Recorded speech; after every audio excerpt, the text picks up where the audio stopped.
नमस्कार, मैं हूं अंजलि इस्टवाल और हमारे इस खास कार्यक्रम में आपका स्वागत है, जिसमें हम आपको बताते हैं कि कोरोना वायरस से जुड़ी कौन सी खबर सही है, कौन सी झूठ।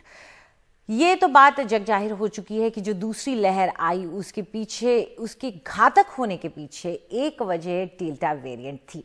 और ये जो डेल्टा वेरिएंट है, इसको लेकर के अब कई बातें सामने आ रही हैं, कई स्टडी के रिजल्ट सामने आ रहे हैं। बड़े बड़े जितने भी अस्पताल हमारे देश में हैं, उन्होंने अपने हेल्थ केयर वर्कर्स को पहले ही टीका लगवा दिया था। और अब जब दूसरी लहर जा चुकी है तो कई ऐसी बातें सामने आ रही हैं जो आंकड़ों के तौर पर और एक तरीके से हम कह सकते हैं एक हमें इंसाइट देती हैं डेल्टा वेरिएंट के ऊपर। ये दिल्ली के एक अस्पताल में, गंगाराम अस्पताल में 100 से ज्यादा स्वास्थ्य कर्मियों पर एक स्टडी की गई और उसमें सामने आया है कि डेल्टा वेरिएंट के खिलाफ 8 गुना कम असरदार पाई गई है वैक्सीन। दरअसल उन्होंने अपने सभी हेल्थ केयर वर्कर्स को टीका लगवाया हुआ था, उसमें से 100 के ऊपर ये स्टडी की गई और पाया गया कि टीके से मिलने वाली एंटीबॉडीज के प्रति डेल्टा वेरिएंट कम संवेदनशील था, उसकी सेंसिटिविटी कम थी। वुहान वेरिएंट जो था, जो सबसे पहला वेरिएंट आया था, उसकी तुलना में डेल्टा वेरिएंट पर टीका 8 गुना कम प्रभावी पाया गया। इससे चिंता बढ़ जाती है क्योंकि संक्रमण का खतरा हो जाता है वैक्सीन लगाने के बावजूद, जिसे हम ब्रेक थ्रू इन्फेक्शन कहते हैं, और उन लोगों को भी संक्रमण का खतरा होता है जो पहले संक्रमित हो चुके हैं, जिसे हम री इन्फेक्शन कहते हैं। तो इस पर चर्चा करने के लिए हमारे साथ डॉक्टर चंद वट्टल हैं, जो कि चेयरमैन है institute of clinical microbiology and immunology, sir Gangaram hospital Delhi से, जहां पे ये स्टडी हुई है। और हमारे साथ डॉक्टर राजेश चावला भी जुड़ गए हैं, जो कि एक सीनियर कंसल्टेंट है pulmonology and critical care, Indraprastha Apollo hospital के। आप दोनों का शुक्रिया हमारे साथ जुड़ने के लिए। डॉक्टर वट्टल, आपसे शुरुआत करना चाहेंगे। जो आप लोगों ने स्टडी की और जिस तरह के रिजल्ट्स आपने देखे, उसमें आप वैक्सीन और डेल्टा वेरिएंट को लेकर क्या कंक्लूजन्स निकाल रहे हैं? हम ये कंक्लूजन्स निकाल रहे हैं एक्चुअली कि जो भी हमारे सीरो पॉजिटिव्स थे और सीरम के साथ में जो भी एक्सपेरिमेंट्स किए गए हमारे कोलैबोरेटर्स ने, उन्होंने यही जानकारी दी है इसके साथ में कि जो इसकी न्यूट्रलाइजिंग कैपेसिटी है वो 8% कम है देन वुहान वायरस, जो कि ओरिजिनल वायरस जहां से कि ये सारी शुरुआत हुई। ये सारी घटनाएं जो है ब्रेक थ्रू इन्फेक्शन मुंबई में शुरू हुई और ये जो है सारी कंट्री में फैल गई। And most of the places, even in many countries में ये जो वायरस का म्यूटेंट है जिससे ये वहां पहुंच गया है। तो इसका रीजन फॉर ब्रेक थ्रू यही माना जाता है कि इसकी स्पाइक प्रोटीन्स जो है वो बहुत ज्यादा क्षमता है उनमें चिपक करने में, और फोक जिसे कहते हैं, फोक्ड स्पाइक प्रोटीन देखा गया है इस म्यूटेंट में, डेल्टा म्यूटेंट में, जिसकी कि एस रिसेप्टर्स के साथ में दुगनी पकड़ हो जाती है। एज ए रिजल्ट वो लंग डिजीज बहुत जल्दी, जो देखा गया था वेव में, बहुत जल्दी लंग इन्फेक्शन को करता है। जी जी, इससे थोड़ी चिंताएं बढ़ जाती हैं। डॉक्टर चावला भी हमारे साथ है। डॉक्टर चावला, डेल्टा वेरिएंट को लेकर वैक्सीन की चिंताएं पहले से ही हो रही थी। अब जो हमें रियल वर्ल्ड डेटा भी मिल रहा है या इस तरह की स्टडी से भी आ रहा है, आप लोगों का भी एक्सपीरियंस है अपने अस्पतालों में, आपको क्या लग रहा है? दिल्ली के अपोलो हॉस्पिटल में हमने स्टडी करी थी, जितने भी हेल्थ केयर वर्कर्स हैं ऑलमोस्ट 3000 से ऊपर, जिनको डबल वैक्सीन दी। तो हमने फॉलोअप में क्या पाया कि सिर्फ 2.6% को ही इन्फेक्शन हुआ। तो एक तो ये दर्शाता है कि ये वैक्सीन काफ़ी कारगर है।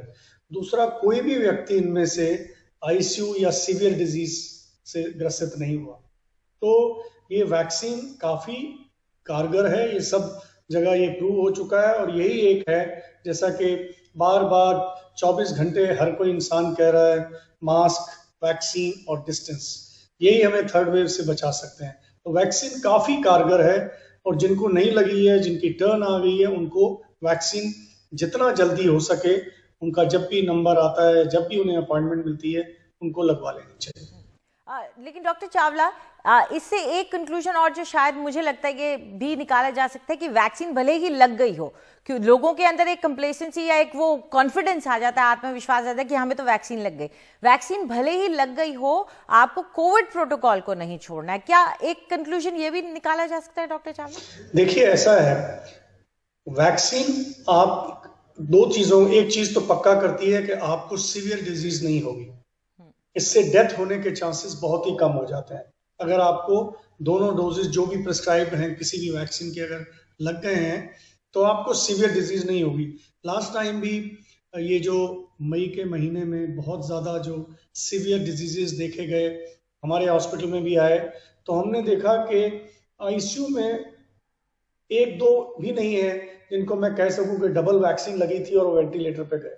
हालांकि ऐसा नहीं है कि बिल्कुल किसी व्यक्ति को ऐसा नहीं हुआ, बहुत ही कम चांसेस हो जाते हैं कि आपको सीवियर डिजीज हो। तो इसका मतलब है कि अगर आपने वैक्सीन लगाई है आपको सीवियर डिजीज नहीं होगी, बट आपको माइल्ड डिजीज हो सकती है या आप एसिम्प्टोमेटिक हो सकते हैं। तो उससे क्या है, आपको कोई सिम्टम नहीं है बट आप उस व्यक्ति को जिसको वैक्सीन नहीं लगी है उसको फैला सकते हैं, और जिन व्यक्तियों को नहीं लगी है वो एक दूसरे को फैला सकते हैं और थर्ड वेव आ सकती है। तो इसीलिए अगर कॉम्प्लेसेंसी अगर हमने कर ली तो ये थर्ड वेव आनी पक्की है। अगर कॉम्प्लेसेंसी नहीं करते, हम इन कोविड एप्रोप्रिएट बिहेवियर का पालन करते हैं, तो थर्ड वेव आने के चांसेस कम है। अगर आती भी है तो बहुत ही माइल्ड होगी। जी बिल्कुल।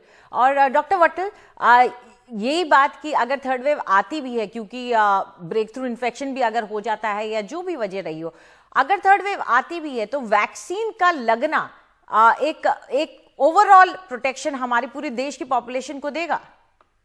बिल्कुल देगा। ये बिल्कुल डॉक्टर चावला ने बहुत बढ़िया बात कही है कि वैक्सीन ही हमारा एक निवारण है, और वैक्सीन के कारण ही अगर डेल्टा वायरस आया भी तो मोर्टेलिटी लगभग 0 थी, और जो भी संक्रमण हुए वो जो है मॉडरेट रहे और सारे घर पे बैठ के ठीक हो गए, और मोस्टली जो है केसेस मॉडरेट भी नहीं हुए और हॉस्पिटलाइजेशन भी नहीं हुई। बहुत ही कम केसेस ऐसे थे जो कि आईसीयू तक पहुंचे, और उनकी भी मोर्टेलिटी काफी कम थी, और जो जिनकी मोर्टेलिटी हुई भी उनमें और भी कई ऐसे संक्रमण थे जिसकी वजह से उनकी और जो है चांसेस डेथ के रहे। तो इसका मतलब ये नहीं है कि वैक्सीन कारगर नहीं है। जो डॉक्टर चावला ने बताया बहुत ही बढ़िया बताया, और वैक्सीन को ही एक निवारण है एज ऑन टुडे। जी डॉक्टर वट्टल, हम क्या उम्मीद कर सकते हैं कि हम अपनी जनसंख्या का कम से कम कितना हिस्सा वैक्सीनेटेड कर लें, और फिर बाकी अगर एक्सपोजर टू वायरस हो चुका है उसको भी जोड़ लें, तो कितना हम कम से कम कर लें ताकि थर्ड वेव को दूर रखा जा सके? एटलीस्ट 60%, जो कि एक मामूली आंकड़ा नहीं है इंडिया जैसे देश के लिए। ये स्मॉलर कंट्री नहीं है, यहाँ पे जन पॉपुलेशन आप देखिए, हमने जो है कितना सारा, एक न्यूजीलैंड तो हमने इनॉकुलेट कर ही लिया, आप देखिए फिर भी हमारे आंकड़े इतने ज्यादा हैं, जबकि हमने 30 करोड़ से भी ज्यादा वैक्सीन लगा चुके हैं। तो इन सबको ध्यान में रखने के बाद जो है 50% भी पहुंचना कोई छोटी ये नहीं है, फिगर नहीं है। तो जितना ज्यादा हो सकता है, जैसे हर्ड इम्यूनिटी कहते हैं, वो तो 70-80% के बाद ही आती है। तो इसलिए तब तक हमें वैक्सीनेशन जारी रखनी है, और एट द सेम टाइम जो भी इन्फेक्शन कंट्रोल प्रैक्टिसेस हैं, जो BMT हम कहते हैं, वो बिल्कुल फॉलो करना है। जैसे अभी आपने क्लिप दिखाया था कि हिल्स में कोई भी प्रिकॉशंस लेके सयानी नहीं जा रहे हैं, तो ये एक रेसिपी है डिजास्टर के लिए। बिल्कुल, और ऐसा रिस्क हम में से किसी को भी नहीं लेना है। लेकिन डॉक्टर चावला, एक चीज और है कि हम देखते आ रहे हैं कि नए नए वेरिएंट आते हैं, भले ही वैक्सीन की सेंसिटिविटी या उसकी एफिकेसी थोड़ी बहुत ऊपर नीचे होती हो, लेकिन इतना तय है कि वेरिएंट नया आता है तो उस पर कारगर अब तक देखा जा रहा है। बिल्कुल, ऐसा अभी नहीं हुआ है कि डेल्टा प्लस वेरिएंट के खिलाफ। ये हो सकता है कि शायद इसका असर कम हो, बट ये इसका असर है। वैक्सीन ही एकमात्र है जिससे कि बचा जा सकता है। डेल्टा प्लस वेरिएंट ऑलमोस्ट उसकी जो इन्फेक्टिविटी है या विरुलेंस है वो बिल्कुल डेल्टा वेरिएंट की तरह है, बट उसमें मोनोक्लोनल एंटीबॉडीज एक्ट नहीं करते हैं, सिर्फ इतना ही फर्क है। और वैक्सीन का असर थोड़ा, लोग ये देखो अभी शोध पूरा नहीं हुआ है जिससे कि कहा जा सके कि डेल्टा प्लस वेरिएंट पे ये कारगर नहीं है, बट ये हो सकता है थोड़ा बहुत कम हो, बट कारगर है। तो इसीलिए जितना ज्यादा जल्दी, जितनी ज्यादा जनसंख्या हम कवर करेंगे, उतना जल्दी हम नॉर्मल हो सकते हैं और इनके वेव्स के डर से या कोरोना का डर से निकल सकते हैं। बिकॉज कोरोना जो है, ये कोविड है, ये एंडेमिक तो रहेगा, कुछ कुछ केसेस सदा आते रहेंगे। हाँ। ये नहीं है कि बिल्कुल गायब हो जाएगा, पर जो पेंडेमिक का रूप ये धारण कर रहा है, ये बिल्कुल गायब हो जाएगा। जी बिल्कुल, वायरस तो है और शायद रहेगा हमारे बीच में, लेकिन उस वायरस का असर हम खत्म कर देंगे अगर हम इस टीके को लगवाते रहते हैं। शुक्रिया आप दोनों का हमारे साथ जुड़ने के लिए। लेकिन ये जो पूरी बात हमने की कि टीकाकरण क्यों अहम है, अगर आप कितना फीसदी जनसंख्या को टीका लगा देंगे तो क्या असर होगा, इस पर हम आपको कुछ आंकड़े दिखाना चाहते हैं। दरअसल तीसरी लहर को अगर हमें रोकना है तो हमारा एक ही लक्ष्य होना चाहिए, और वो ये कि 60% लोगों को दोनों डोज इस साल के अंत तक यानी कि दिसंबर तक लग जाएं। लेकिन इस वक्त जो टीकाकरण की रफ्तार चल रही है उसमें हम नहीं कह सकते कि ऐसा हो पाएगा, क्योंकि टीकाकरण के लिए उसके लिए जरूरी रफ्तार है 87 लाख हर दिन, यानी कि आप मान के चलिए 90 लाख टीके तो लगने ही चाहिए। लेकिन इस वक्त भारत में जो टीकाकरण कार्यक्रम चल रहा है उसका अगर हम पिछले 7 दिन का औसत देखें, 7 दिन में कितने टीके लगे हैं औसत, तो वो है 53 लाख हर दिन, यानी कि हर दिन 34 लाख से पीछे रह रहे हैं हम। तो हमें अपने टीकाकरण कार्यक्रम को तेजी देनी है ताकि हम कम से कम 87 लाख लोगों को हर रोज टीका लगा सके। अगर हम कल का आंकड़ा देखें यानी कि 5 जुलाई का आंकड़ा देखें तो 62 लाख लोगों को टीका लगा था, जो कि 25 लाख कम है हमारे टारगेट से। और असलियत तो यह है कि सरकार ने कहा था कि हम 1 करोड़ टीके लगाना शुरू कर देंगे मिड जुलाई से या मिड अगस्त से, मतलब उन्होंने पूरा 1 महीने का रेंज दिया था, मिड जुलाई मिड अगस्त। तो अगर मिड जुलाई तक हम पहुंचने वाले हैं बस 1-1.5 हफ्ते में, तो हमें 1 करोड़ का जो टारगेट सरकार ने दिया था वो कब पूरा होगा, ये वादा कब पूरा होगा, ये जरूर हम पूछना चाहेंगे। फिलहाल हम एक छोटा सा ब्रेक ले रहे हैं और ब्रेक के उस पार देखिए एनडीटीवी और गूगल की खास मुहिम वैक्सीनेट इंडिया।